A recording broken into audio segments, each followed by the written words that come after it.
More than 2 million people visit the Shedd Aquarium here in Chicago every year. But most people have no idea what the more than 40 aquarists do here behind the scenes. We're here at the Shedd Aquarium bright and early to get the scoop on exactly what they're doing. Since 1930, visitors have come to learn about and experience aquatic life from around the world at the John G. Shedd Aquarium. What they may not see are the dozens of highly trained aquarists working hard behind the scenes to take care of the more than 22,000 animals. We are here to find out what it takes to keep the largest indoor aquarium in the world up and running. We start out our quest where many of the animals begin their stay at the shed in what's called the quarantine. My definition of quarantine is an area of isolation. We actually consider it an area of acclimation, actually a welcoming center for the animal. We are the first group of people who care for them and make sure that they do well before they even go up to the main exhibits. The aquarists screen each species for an average of 30 days for any diseases. Because animals come from all over the world, it's important they're healthy so they don't contaminate a tank. Aquarists also monitor the animals to ensure they're eating well, getting along with each other, and getting used to people being around. The staff gets creative with this.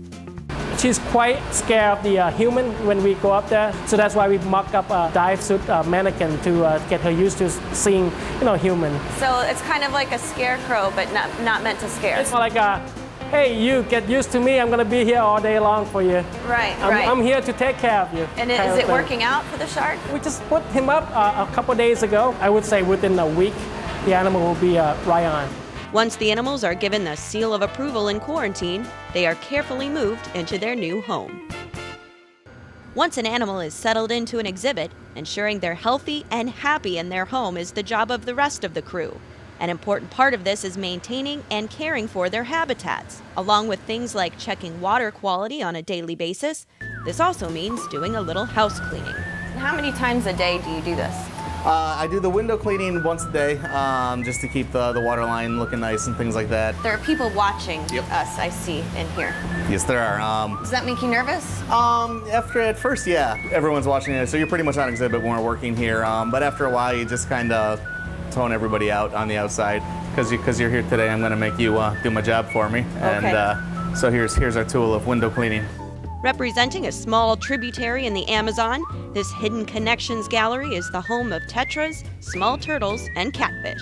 What we're going to be focusing on is just the part of the window right over the water. You get a little bit of water line on there, and if we don't take care of that every day, it gets very hard to clean off.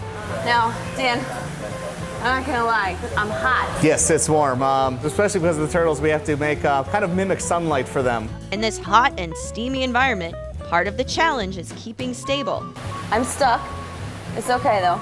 Now, the plant that you're on right now, that sword plant, you're gonna hit a little bit doing this. That's okay. There's no way around it, yeah. All right, we're in business now. I think you missed the spot over here, though. Once the water line is scrubbed, our work isn't finished. So there's more.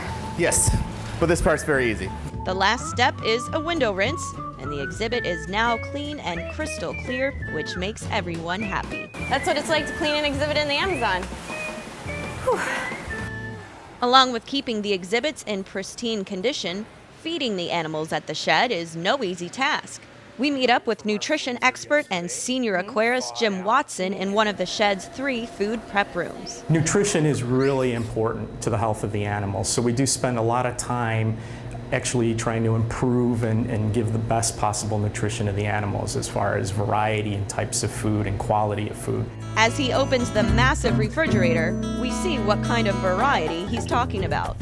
Lots of different fruits, honeydew, bananas, apples, dark leafy greens, sweet potatoes, cauliflower, things that you would eat at home. They're fed to just about everything, including the fish, which most people wouldn't think fish eating or any sort of fruits or vegetables. All these containers you see are also different types of dry, pelleted foods.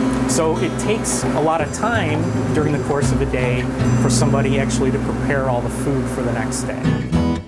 Today, Jim is ready to feed the Mata Mata turtles. To make sure the turtle gets a balanced diet from this frozen smelt, he sneaks a vitamin E supplement inside the fish. So on another day, we might do a different type of vitamin. They're getting the full complement of vitamins that they need. We can do it with medicines too, if we needed to. Okay, so these guys are not gonna know the vitamin E is in there. But it is. We're gonna But check it them. is. All right. Yep. Even though they're used to people feeding them and eating from a pair of tongs, there is a strategy here. So if you kind of approach, so it's sideways but not head on, like gives them more excitement in trying to catch their prey. You're moving it, she can see it, and ready. Okay, you can let go. The turtles are now happily challenged and satisfied with vitamin-filled fish. The animals at the shed wouldn't be so well behaved without a little training. Another part of an aquarist's job here. Aquarist Heather Thomas says a unique aspect of training at the shed is working with sharks, not typically an animal known for following orders. They're not a mammal, they're a fish. They're very, very different than a whale or a dolphin, but they do have the ability to learn. In the popular Wild Reef exhibit, the more than 20 sharks are fed and trained at the very top. The two tiger sharks, Eli and Seymour, know it's their turn to eat when they see this shape in the water, and will do certain tasks in exchange for a vitamin-filled slab of fresh meat. So he's got to touch his nose to the buoy and then he'll follow it. He doesn't mind doing it as long as you give him a piece of food at the end. It's a really good behavior to have, so then we can get him to move around and go places that normally we can't get him to go on his own. The sharks are also trained to lie on their side so they can be handled by the aquarists. It really helps us if we need to do like a medical procedure poolside. We can just look at it, do an ultrasound on him. I mean, that's huge. Just put it right there by his mouth? Yep. There you go. That's a suction. Eli and Seymour work for their grub once a day, 5 times a week. So whatever the job, whether it's checking for disease, cleaning, feeding, or training, the aquarists at the shed are always in for a challenge and are busy working hard behind the scenes so visitors can enjoy and connect with the aquatic world.